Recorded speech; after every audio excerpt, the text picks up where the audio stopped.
You have already scrolled past dozens of videos today, maybe hundreds. Each one promised something. The secret to productivity, the hack for happiness, the trick to make your life better in 5 minutes or less. You clicked on some. You watched for a few seconds, a few minutes, and then you moved on, looking for the next thing, the better thing, the thing that would finally be the thing. And here you are, still looking, still scrolling, still hoping that somewhere in the infinite feed there is a piece of content that will justify the time you have spent searching for it. This video is not that content. This video is the interruption of that search. This video is the moment you stop looking and start seeing what is already in front of you. The first thing you need to understand is that your attention is not yours in the way you think it is. You believe that you choose what to watch, what to read, what to think about. But the architecture of the modern world is designed to make that choice for you, to present you with options that feel like choices but are actually calculations, engineered by algorithms that know more about your psychology than you do. Optimized not for your flourishing but for your engagement. Every platform you use is a slot machine, and you are not the player. You are the product being sold to advertisers, and your attention is the currency of that sale. The house always wins, and the house is not designed to help you win. It is designed to keep you playing. This is not a conspiracy theory. This is the business model. The more time you spend scrolling, the more ads you see, the more data you generate, the more valuable you become. Your frustration is profitable. Your anxiety is profitable. Your endless search for the next dopamine hit is the engine of a trillion-dollar economy, and that economy has no incentive to give you what you actually need, because what you actually need would probably require you to log off, to put down the phone, to do the slow, difficult, unprofitable work of building a life that does not require constant distraction. So if you are going to watch one video today, make it this one, not because this video contains the secret, but because this video is the one that tells you to stop looking for the secret in videos. The secret is not in the content. The secret is in what you do after the content ends. And the fact that you are still watching, still hoping that the next sentence will be the one that changes everything, is the very habit that this video is trying to interrupt. Let me tell you what is actually happening to you right now. Your brain is in a state of continuous partial attention, a condition that was rare in human history and is now the default for most people in developed societies. You are not fully present with this video, just as you were not fully present with the last one. Part of your mind is already thinking about what comes next, already planning your response, already deciding whether this is worth your time. This fragmentation is not neutral. It is a form of cognitive damage, a steady erosion of the capacity for deep focus, sustained thought, and genuine engagement with anything that does not provide immediate gratification. The research on this is extensive and disturbing. The average attention span has decreased by more than half in the past 2 decades.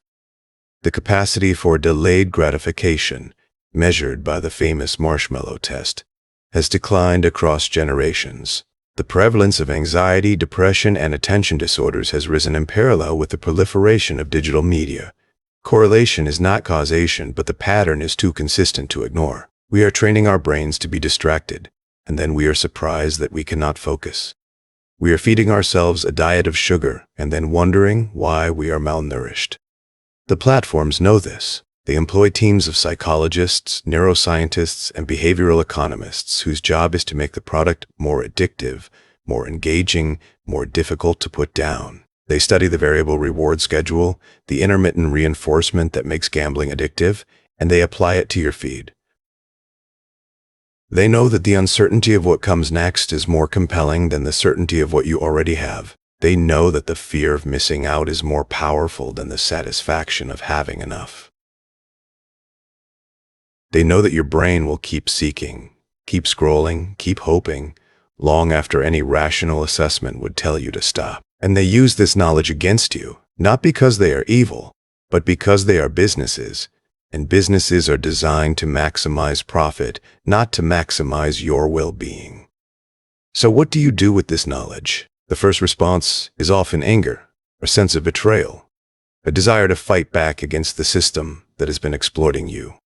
This is understandable, but usually ineffective. The system is too large, too embedded, too profitable to be changed by individual outrage. The second response is despair, a sense that resistance is futile, that you might as well accept your fate as a consumer of content in a world that values consumption over creation.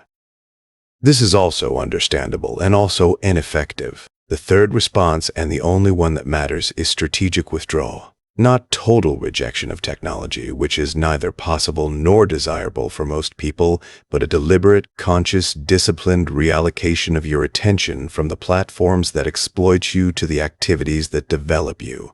This reallocation begins with a single question.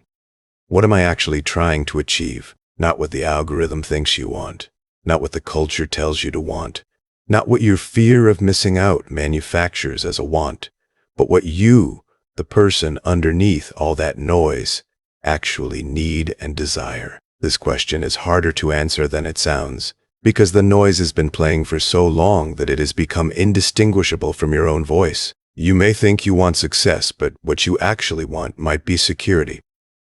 You may think you want recognition, but what you actually want might be connection. You may think you want information, but what you actually want might be wisdom.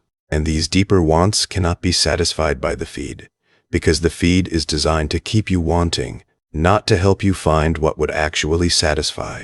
The process of discovering what you actually want requires silence, and silence is the one thing the modern world makes most difficult to find. Not just the absence of sound, but the absence of input, the absence of stimulation, the absence of the constant drip of content that fills every empty moment. You must create this silence deliberately, protect it fiercely, and inhabit it regularly. This means setting boundaries with your devices that feel extreme by the standards of your current habits. It means designated times when the phone is off, the notifications are silenced, the browser is closed. It means periods of the day when you are unreachable, uncontactable, unavailable to the demands of the digital world. These boundaries will feel uncomfortable at first. They will feel like deprivation, like anxiety, like something is wrong. This feeling is withdrawal. It is the symptom of addiction. And like all withdrawal, it passes if you persist through it. What emerges on the other side of withdrawal is something most people in the modern world have forgotten. The capacity to be alone with your own mind, to think your own thoughts, to feel your own feelings, without the mediation of a screen. This capacity is the foundation of all genuine growth, all genuine creativity, all genuine relationship. You cannot know yourself if you are never alone with yourself. You cannot develop your own perspective if you are constantly consuming other people's perspectives.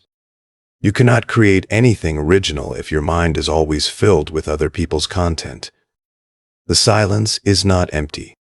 It is full. It is full of the thoughts that have been waiting for space to emerge, the insights that have been waiting for attention to crystallize, the desires that have been waiting for quiet to make themselves heard. The second practice is the cultivation of depth over breadth. The modern information environment rewards breadth. The superficial familiarity with many topics, the ability to comment on the latest news, the cultural literacy that allows you to participate in conversations about whatever is trending. But depth is where the value is. Depth is where you develop genuine expertise, genuine understanding, genuine capability. Depth requires focus, and focus requires the rejection of everything that is not the object of focus. This rejection is painful because it means missing out, and missing out is what the entire architecture of the digital world is designed to prevent. But the person who tries to know everything knows nothing. The person who focuses on one thing, who goes deep, who masters the details that others skip, becomes irreplaceable. This does not mean you must choose one thing for your entire life. It means that at any given moment, you are fully committed to the thing you are doing, not divided between it and the possibility of something else. When you are working, you are working. When you are reading, you are reading. When you are with someone, you are with them. The division of attention is the theft of attention, and the theft of attention is the theft of life. The person who is always partly somewhere else is never fully anywhere, and the person who is never fully anywhere cannot build anything that lasts. The third practice is the development of what you might call attentional hygiene. Just as you brush your teeth and wash your body, you must clean your attention regularly, removing the accumulated debris of distraction, the mental plaque of half-formed thoughts, the cognitive clutter of unfinished business. This requires regular review, a weekly or daily practice of examining where your attention has gone, what it has been spent on, whether those expenditures align with your actual values and goals. Most people never do this. They let their attention be spent by default, by habit, by the path of least resistance, and then they wonder why they feel exhausted, unfulfilled, and disconnected from what matters. The review is not a judgment. It is an inventory. You are not trying to shame yourself for wasting time. You are trying to see clearly where your time goes so that you can make informed decisions about where it should go. This clarity is rare and valuable. Most people operate in a fog of partial awareness, vaguely dissatisfied but unable to identify the source of their dissatisfaction. The review lifts the fog. It shows you the gap between your stated priorities and your actual behavior. And that gap, however uncomfortable, is the starting point for real change. The fourth practice is the deliberate cultivation of boredom. This sounds like a joke, but it is not. Boredom is the precondition for creativity. When your mind is not occupied by external stimulation, it begins to generate its own content. It makes connections, explores possibilities, imagines alternatives. This is the source of all original thought, all artistic creation, all innovation. But the modern world has made boredom extinct. Every moment of potential boredom is filled by the phone, the feed, the endless stream of content designed to prevent exactly the mental state that produces the content of value. You must reintroduce boredom into your life deliberately. This means not reaching for the phone in every empty moment. It means sitting in waiting rooms without entertainment. It means walking without podcasts. It means eating without videos. It means lying in bed at night without scrolling. These moments will feel like torture at first. Your brain has been trained to expect constant input, and the absence of input triggers anxiety. The anxiety that drives you back to the source of the input. But if you persist, if you sit with the anxiety without acting on it, something changes. The anxiety subsides. The mind quiets. And then, gradually, the mind begins to produce. Ideas emerge. Insights crystallize. The boredom transforms into something else, something that looks like the opposite of boredom, but is actually its fruit: engagement, absorption, flow. The fifth practice is the protection of your sleep. This is so basic that it should not need saying, but it does, because sleep is the first sacrifice that the attention economy demands of its participants. The blue light of screens suppresses melatonin. The stimulating content of feeds activates the sympathetic nervous system. The fear of missing out keeps you checking one more time before bed, and then one more time until the hours you need for restoration have been stolen by engagement. The result is a population that is chronically sleep-deprived, chronically anxious, chronically unable to think clearly, and chronically reaching for the very tools that cause the problem as the solution to the symptoms. Sleep is not a luxury. It is the foundation of cognitive function, emotional regulation, physical health, and creative capacity. The person who sacrifices sleep for productivity is not more productive. They are less productive, less creative, less stable, and less capable of the sustained effort that genuine achievement requires. Protect your sleep as you would protect anything valuable. Create a bedtime routine. Eliminate screens for at least an hour before sleep. Keep your bedroom cool, dark, and quiet. Treat sleep as sacred because it is. The sixth practice is the cultivation of physical presence. The digital world disembodies us. We interact through screens, through text, through images, but rarely through the full sensory engagement of physical presence. This disembodiment has consequences. We lose the capacity to read nonverbal cues, to regulate our nervous systems through physical contact, to feel the subtle energies of a room or a person. We become heads floating in digital space, disconnected from the bodies that ground us in reality. Physical presence requires deliberate practice. It means spending time with people in the same physical space, not just communicating through screens. It means engaging in physical activities, walking, dancing, sports, manual labor, that reconnect you with your body. It means paying attention to your bodily sensations, your breath, your posture, the felt sense of being in a physical world.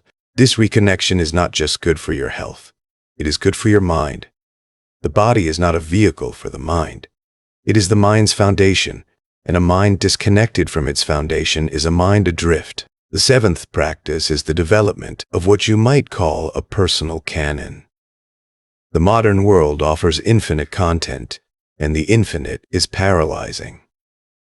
The person who tries to consume everything consumes nothing of value. The person who curates a small collection of sources, books, authors, thinkers, artists, and returns to them repeatedly, develops a depth of understanding that the infinite scroller never achieves. Your personal canon is not what is popular. It is what speaks to you, what challenges you, what rewards repeated engagement. It is the small library that you read and reread, the music that you return to across decades, the films that reveal new meanings with each viewing. This canon becomes the reference point for your thinking, the standard against which you measure new information, the foundation of your intellectual identity. The eighth practice is the regular experience of nature. This is not sentimentality. It is neurobiology. The human brain evolved in natural environments, and it functions better when exposed to them. Time in nature reduces cortisol, improves mood, enhances creativity, and restores the capacity for directed attention that urban and digital environments deplete. You do not need wilderness. A park, a garden, a tree on a city street. These are sufficient if you engage with them fully, without the mediation of a screen. The experience of nature is an antidote to the experience of the feed. It is slow, unpredictable, unoptimized, and profoundly restorative. The ninth practice is the cultivation of genuine relationships. The digital world offers the illusion of connection. Followers, friends, likes, comments, but these are not relationships. They are transactions, exchanges of attention that leave both parties emptier than before. Genuine relationships require presence, vulnerability, consistency, and time. They cannot be maintained through screens alone. They require the full engagement of two people and shared physical space, shared activity, shared silence.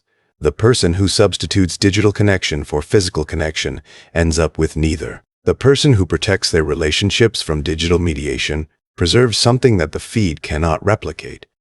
The 10th and final practice is the acceptance of finitude. You will not read everything.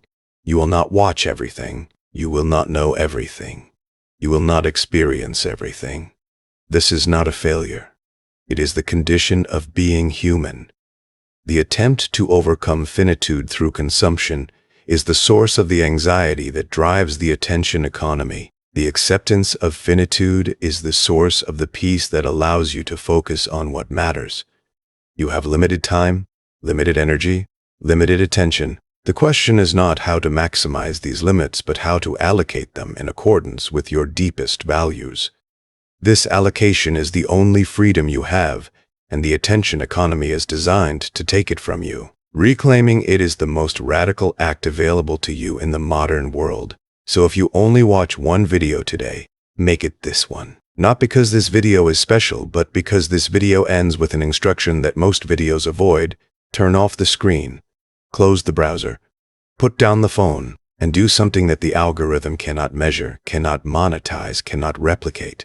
Sit in silence, read a book, have a conversation, take a walk, work on the project that matters to you, the one that has been waiting for your attention, the one that the feed has been distracting you from. Live your life as if it were yours, because it is, and the only thing standing between you and the life you want is the illusion that someone else is going to give it to you, that the next video will contain the answer, that the scroll will eventually arrive at the destination. It will not. The destination is not in the feed. The destination is in the doing, the being, the becoming that happens when you stop consuming and start creating, when you stop seeking and start finding, when you stop waiting and start living. This video is over. What you do now is what matters. Turn it off. Go.